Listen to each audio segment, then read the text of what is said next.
leadership role in your community work. I know you and Daniela work together. What do you want to see 10 years from now if we do this right? Yeah, so I want to acknowledge Raul's remarks, something I have stated for the last 30 years. We have always been funding those who need it less than those who need it most. And that has been why we are at where we're at. So I thank you, Raul, for stating the obvious. And that's what I want to see, a reverse of that type of policy, one, management, and also two, an opportunity for those who have not been at the table to be at the table and get the proper infrastructure needs and funding and move our community forward holistically, not by those who have held the power through the years, right? And also I want to acknowledge a master of this, Mr. Manuel Pastor, who's here.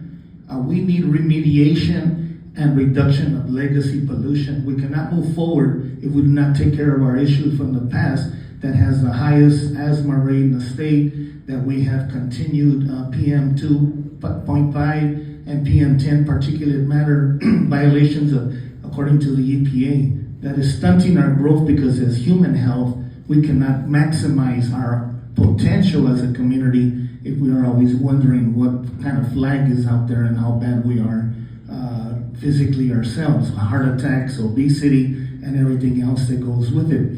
So I'd like to see a huge investment in 10 years from now in the principles of the Justice 40.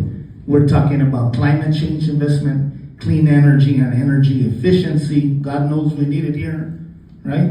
Clean transit, affordable and sustainable housing, training and workforce development. Those are all economic drivers that at the same time can clean our community, can create new opportunities from the bottom up, and create a sustainable community.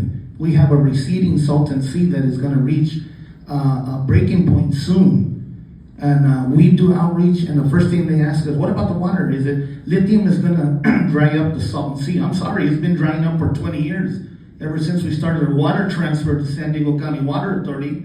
And there's future more because of Lake Mead's issues and climate. So we cannot blame the lithium industry at this point for a receding Salton Sea and the lack of investment by our federal government and the years of our state government not doing what it promised when we made the QSA agreement 20 years ago. I was part of that representing the United Farm Workers, representing farm workers, and we have not received a penny for farm workers from that, and our community has not received the benefits of taking care of our environmental impacts of that water transfer as well.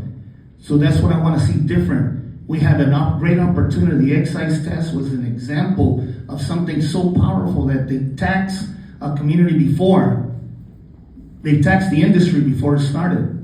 And it was a great opportunity for our community to be part of that process.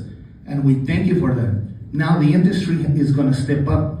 We know they are because they're going to have to, right? They want those incentives. Those incentives, as they stated, have to come with conditions. We thank the gentleman there. Conditions, local hire, opportunity, workforce training from the bottom up with the emphasis on the underserved communities. Thank you.